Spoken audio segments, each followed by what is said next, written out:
പ്രിയമുള്ള വിദ്യാർത്ഥികളെ, 2ാം class ഉത്കൃതത്തിന്റെ first time evaluation 1ാം ദിവസത്തെ ക്വസ്റ്റ്യൻ പേപ്പറും അതിന്റെ ആൻസേഴ്സുമാണ് നമ്മൾ ഡിസ്കസ് ചെയ്യുന്നത്. മക്കൾ ആദ്യമായാണ് ഈ ചാനൽ കാണുന്നതെങ്കിൽ ചാനൽ ഒന്ന് സബ്സ്ക്രൈബ് ചെയ്യണേ. നമുക്ക് പ്രവർത്തനം ഒന്ന് വായിച്ചു നോക്കാം. മീനുവിന്റെ മോഹം. നല്ല തണുത്ത കാറ്റ് മീനു ജനലിലൂടെ പുറത്തേക്ക് നോക്കി.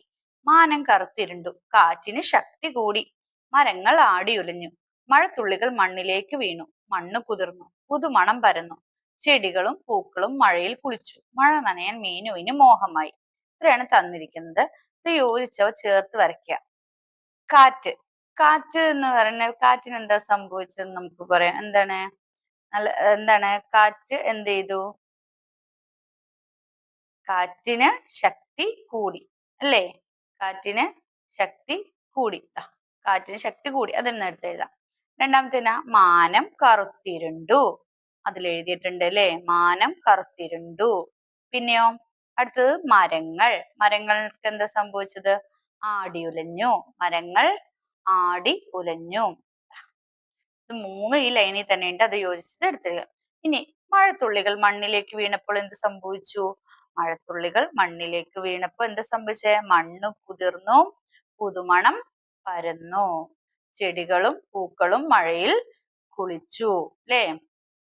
ആകാശം എന്ന പദത്തിന് പകരം ഉപയോഗിച്ച വാക്ക് ഏത്? ഇവിടെ ആകാശം എന്ന പദത്തിന് പകരം ഉപയോഗിച്ച കാര്യം എന്താണ്? മാനം. മാനം എന്നാണ് അല്ലേ? അപ്പൊ നിങ്ങൾക്ക് ഇതിൽ തന്നെ ഉത്തരങ്ങൾ എടുത്ത് എഴുതാട്ടോ. നെക്സ്റ്റ് 2ാമത്തെ പ്രവർത്തനം മഴക്കാലം. മഴയ്ക്ക് മുമ്പും ശേഷവും പ്രകൃതിയിൽ എന്തൊക്കെ മാറ്റങ്ങളാണ്? മഴയ്ക്ക് മുമ്പ് എന്തൊക്കെ മാറ്റങ്ങളാണ് ഉണ്ടായിരുന്നത് എന്ന് നോക്കുക. മഴയ്ക്ക് ശേഷം എന്തൊക്കെ മാറ്റങ്ങളാണ് വന്നേക്കുന്നത് നോക്കുക. അല്ലെ? മഴയ്ക്ക് മുമ്പ് എങ്ങനെയായിരുന്നു? മഴയ്ക്ക് ശേഷം എന്തൊക്കെയായിരുന്നു? അത് അവിടെ മരങ്ങൾ ആടി ഉലയുന്നതും മഴയ്ക്ക് മുമ്പ് എന്താണ്? വെള്ളമൊന്നുമില്ലാണ്ട് ഡ്രൈ ആയി കിടക്കുക, വരണ്ട് കിടക്കുന്ന ഭൂമിയും ഒക്കെയാണ് ഉണ്ടാവുക അല്ലെ? ആകാശമൊക്കെ കറുത്തിരുണ്ട്. പിന്നെ മഴയൊക്കെ കഴിഞ്ഞ് കഴിയുമ്പോൾ ആകാശം തെളിയും അല്ലെ?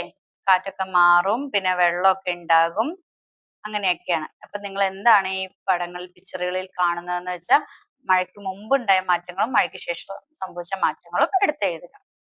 അടുത്ത പ്രവർത്തനം 3 കടങ്കഥയാണ്. കടങ്കഥകളുടെ ഉത്തരം കണ്ടെത്തി എഴുതാനാണ്. ആർക്കും തൊടാനാവാത്ത നീലക്കുട. അത് ആകാശമാണ് അല്ലേ? വില്ലാണ്, പക്ഷെ ഞാണില്ല കെട്ടാൻ. മഴവില്ല് അല്ലേ? വില്ലാണ്, പക്ഷെ ഞാണില്ല കെട്ടാൻ. മഴവില്ലാണ്. ഈ തക്കാളി ഉത്തരമായി വരുന്ന ഒരു കടങ്കഥ. നിങ്ങൾക്കറിയുന്ന തക്കാളിയുമായി ബന്ധപ്പെട്ടിട്ടുള്ള ഒരു കടങ്കഥ എഴുതുക. അല്ലെങ്കിൽ കൃഷിയുമായി ബന്ധപ്പെട്ട ഒരു പഴഞ്ചൊല്ല് എഴുതുക. കൃഷിയുമായി ബന്ധപ്പെട്ട ഒരു പഴഞ്ചൊല്ല്, അത് നിങ്ങൾക്ക് ഇഷ്ടമുള്ളത് എഴുതാം. ഇനി പ്രവർത്തനം 4 തൊഴിലുകൾ പലതരം. ശക്തമായ കാറ്റിൽ വൈദ്യുതി കമ്പികൾ പൊട്ടി വീണു. മഴയത്തും വൈദ്യുതി കമ്പികൾ ശരിയാക്കുന്ന തൊഴിലാളി ആരാണ്? ലൈൻമാൻ ആണ് അല്ലേ? ലൈൻമാൻ എന്ന് അവിടെ എഴുതുക. പിന്നെ യോജിച്ചത് വരച്ചു ചേർക്കുക. ഇതാരാണ്? പോലീസാണ്. ഇത് കൃഷിക്കാരനാണ്. അടുത്തത് ഇത് ഫോട്ടോഗ്രാഫർ ആണ്. ഇത് പോസ്റ്റ്മാൻ ആണ്. അവരുടെ ജോലികൾ നിങ്ങൾ കൂട്ടിച്ചേർത്ത് എഴുതുക. പ്രവർത്തനം 5 നോക്കാം. വരികൾ കൂട്ടിച്ചേർക്കാം. ഒരു കവിത തന്നിട്ടുണ്ട്. വീട്ടിലുണ്ടൊരു തോട്ടം, പച്ചക്കറിതൻ തോട്ടം, പച്ച നിറത്തിൽ പയറുണ്ട്, നീണ്ടുമെലിഞ്ഞൊരു പയറുണ്ട്. വീട്ടിലുണ്ടൊരു തോട്ടം, പച്ചക്കറിതൻ തോട്ടം, ചുവന്ന നിറത്തിൽ എന്താണ്? ചുവന്ന നിറത്തിൽ തക്കാളി, മിനുസമുള്ളൊരു തക്കാളി. ചുവന്ന നിറത്തിൽ തക്കാളി, മിനുസമുള്ളൊരു തക്കാളി. നിങ്ങൾക്ക് ഇഷ്ടമുള്ള പോലെ കൂട്ടിയിടുക. ചുവന്ന കളറിൽ എന്താണോ ഉള്ളത്. ഇനിയും എഴുതാം. എന്താണ്? വീട്ടിലുണ്ടൊരു തോട്ടം, പച്ചക്കറിതൻ തോട്ടം, പച്ച നിറം അല്ലാതെ പിന്നെന്താണ്? നിങ്ങൾക്ക് ഇഷ്ടമുള്ള വേറൊരു നിറം നോക്കിയിട്ട് ആ നിറത്തിലുള്ള അല്ലേ? വഴുതനങ്ങയുടെ നിറം, വയലറ്റ് നിറത്തിലൊരു എന്താണ്? അല്ലെങ്കിൽ പച്ച നിറത്തിലൊരു മുളക്, നീണ്ടുമെലിഞ്ഞൊരു മുളക്. എന്താണോ നിങ്ങൾക്ക് ഇഷ്ടമുള്ള പോലെ ലൈനുകൾ കൂട്ടിച്ചേർത്ത് എഴുതാം. ഏതെങ്കിലും പച്ചക്കറിയുടെ കളർ പറഞ്ഞിട്ട്. ഇത്രയാണ് മക്കളുടെ ഇന്നത്തെ 1ാം ദിവസം ഉത്കൃതത്തിന്റെ ക്വസ്റ്റ്യൻ പേപ്പറും അതിന്റെ ആൻസേഴ്സും. മക്കൾക്ക് വീഡിയോ ഇഷ്ടമായെങ്കിൽ ലൈക്ക് ചെയ്യുക, ഷെയർ ചെയ്യുക. ആദ്യമായി ചാനൽ കാണുന്ന കൂട്ടുകാരുണ്ടെങ്കിൽ ചാനൽ സബ്സ്ക്രൈബ് ചെയ്യണേ. Then see you again. Thank you.